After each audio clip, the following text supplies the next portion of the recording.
এফালে দাদাগিৰি প্ৰদৰ্শনত ব্যস্ত ৰাজনৈতিক নেতা আৰু আনফালে পৰ্যাপ্ত অৰ্থ সাহায্য নাপায় বানাক্ৰান্তৰ হাহাকাৰ অৱস্থা। এহাতে নাজিৰাৰ বিধায়কে যদি নিজকে নেতাজীৰ সৈতে ৰিজাইছে, বিপৰীতে ভাবুকি প্ৰদানকাৰী ময়ূৰ বৰগোহাঁইক অখিল গগৈয়ে নাথুৰাম গডছেৰ সৈতে তুলনা কৰিছে।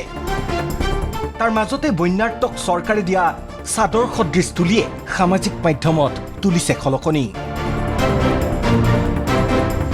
উজনিৰ জলপ্ৰলয়ত জীৱনৰ সৰ্বোচ্চ হেৰুওৱা জনতাৰ দুখ দুৰ্দশাৰ অন্ত নপৰোঁতেই শাসক বিৰোধী নেতাৰ বাহুবল প্ৰদৰ্শনৰ কুচকাৱাজ আৰম্ভ হৈছে। বানাক্ৰান্ত ৰাইজক সাহায্য প্ৰদানত হেৰা ফেৰিক লৈ শিৱসাগৰৰ আয়ুক্তক বিধায়ক অখিল গগৈৰ ধমকৰ পাছতেই নতুন এখন ৰাজনৈতিক যুদ্ধৰো সূচনা। কয়লা খননৰ সৈতে নাজিৰাৰ বিধায়ক ময়ূৰ বৰগোহাঁই জড়িত থকাৰ অভিযোগ উত্থাপন কৰা অখিল গগৈক প্ৰকাৰণতে ভাবুকি দি বিজেপিৰ বিধায়কজনে কৈছিল, সেইদিনাখন শিৱসাগৰ বিধায়ক মহোদয়ে ভাৰতীয় জনতা পাৰ্টীৰ কাৰ্যকৰ্তাসকলৰ উদ্দেশ্যে খুব বেয়া শব্দ তেওঁ প্ৰয়োগ কৰিছে। ইয়াৰ পিছত কিন্তু প্ৰতিক্ৰিয়া হ'ব। গতিকে অহা দিনবিলাকত আমি তেওঁ অনুৰোধ জনাম, তেওঁ যাতে এনেকুৱা ধৰণৰ শব্দ প্ৰয়োগ নকৰে। আৰু বেচিকেলি মোক চাবলৈ গ'লে মইতো অহিংসা নীতিত বৰ বেছি বিশ্বাস নকৰোঁ। মইতোতো মানে এটা পৰ্যায়লৈকে অহিংসাটো আমি যিমানখিনিলৈকে পায়, কিন্তু হিংসা নীতিত নেতাজী সুভাষ চন্দ্ৰ বসুৰ হিংসা নীতিতহে মই বিশ্বাস কৰোঁ। গতিকে সদায় সদায় কথাবোৰ তেনেকুৱা ধৰণৰ হৈ থাকিলে এটা সময়ত কথাবোৰ বেলেগ এটা পৰ্যায়লৈ গুচি যাব। বিধায়কৰ এনে ভাবুকিৰ পাছতেই ময়ূৰ বৰগোহাঁইক গান্ধীজীৰ হত্যাকাৰী নাথুৰাম গডছেৰ সৈতে তুলনা কৰি অখিল গগৈৰ কটাক্ষ। সুভাষ বসুৱে আপোনাৰ দেশক ব্ৰিটিছৰ পৰা মুক্ত কৰিব খুজিছিলে আৰু আমাৰ কি কয় নাজিৰাৰ MLA মোক মাৰি আকৌ মোক মাৰি মই জনতাৰ কাৰণে লাগি থকা মানুহটো তাক বোলে আক্ৰমণ কৰি তেওঁ মানে তেওঁৰ আদৰ্শ প্ৰচাৰ কৰিব। এইটোতো নাথুৰাম গডছেহে হ'ব আৰু হয়নে নহয়? গতিকে এইবিলাক একেবাৰে মই ভাবোঁ যে তাৰ এনেই মই যে আচলতে ধৰি আছোঁ তিনিজন MLAৰ কথা কৈ আছোঁ, যে সুশান্ত বৰগোহাঁই, ধৰ্মেশ্বৰ কোঁৱৰ আৰু ময়ূৰ, এই তিনিজনৰ কাৰণে যে গোটেই প্ৰলয়টো হৈছে বুলি মই কৈছোঁ। গতিকে কোনোবাই যদি বেয়া পায়তো উপায় নাই, মোক মাৰিলেও মই একেটাই মানুহ। নতুন বিধায়ক হিচাপে ময়ূৰ বৰগোহাঁইৰ তেজ গৰম হৈ আছে বুলি তীব্ৰ কটাক্ষ ৰাইজৰ দলৰ নেতাজনৰ।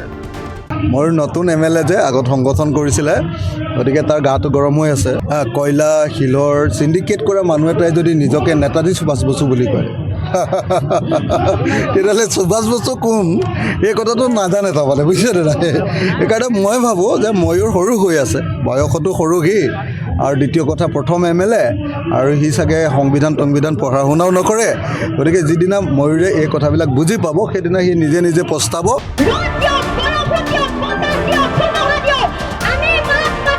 তাৰ সমান্তৰালকৈ সোণাৰীত বানাক্ৰান্ত সহায়ৰ বাবে অনুষ্ঠিত বিশাল জনসভাত অংশ লৈ চৰকাৰী পক্ষৰ হুহকা পিছলা নীতিকো কঠোৰ সমালোচনা অখিল গগৈৰ। 10 লাখ টকাকৈ ক্ষতিপূৰণ বানাক্ৰান্ত পৰিয়ালক নিদিলে মুখ্যমন্ত্ৰীৰ টেবুলৰ ওপৰত নাচিব বুলি প্ৰতীকী অৰ্থত কয় বিধায়ক অখিল গগৈয়ে। একদম ক্লিয়াৰলি মই অসমৰ মুখ্যমন্ত্ৰী ডাঙৰীয়াক কৈছোঁ যে আপুনি আমাৰ প্ৰত্যেকটো পৰিয়ালক 10 লাখ দিব লাগিব, আৰু যদি 10 লাখ নিদিয়ে নহয়, মই 3খন জিলাৰ মানুহক লগত লৈ মুখ্যমন্ত্ৰীৰ একদম চেম্বাৰ যাম, সচিবালয় যাম, আৰু সচিবালয় গৈ মই প্ৰতীকী অৰ্থত কৈ আছোঁ, প্ৰতীকী অৰ্থত এইটো বুজি পাব লাগিব যে মই তেখেতৰ টেবুলৰ ওপৰত তাণ্ডৱ নৃত্য কৰিম। তাৰ মাজতে বন্যাক্ৰান্তক সাহায্যৰ নামত যোগান ধৰা এই তুলিখনক লৈও ব্যাপক চৰ্চা অব্যাহত আছে। জনসভাত তুলিখনক চাদৰৰ সৈতে তুলনা কৰি ৰাইজৰ দলৰ নেত্ৰী জ্ঞানশ্ৰী বৰাৰ কটাক্ষ। প্ৰথম আহিলে বালক তেল, বালক মিঠাতেল, এতিয়া আহিলে মামা তুলিটো এনেকুৱা বনাবলৈ দিছিলে 6 ফুট 3 ফুট। এতিয়া মামা তুলিৰ ইটো মূৰে সিটো মূৰে দেখা যায়, বুজিছেনে?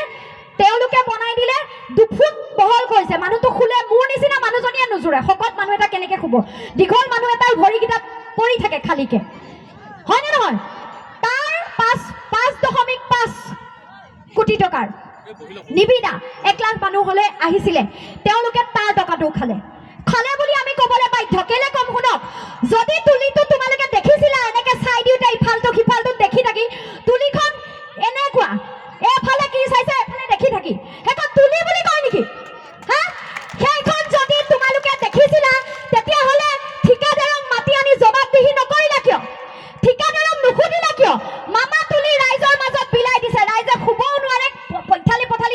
নোৱাৰে হয়নে হয় তাৰ মানে তোমালোকৰ ইমান ভোক নে সোণাৰীৰ পৰা মৃদুপৰ্ণ গগৈৰ ৰিপৰ্ট ND24।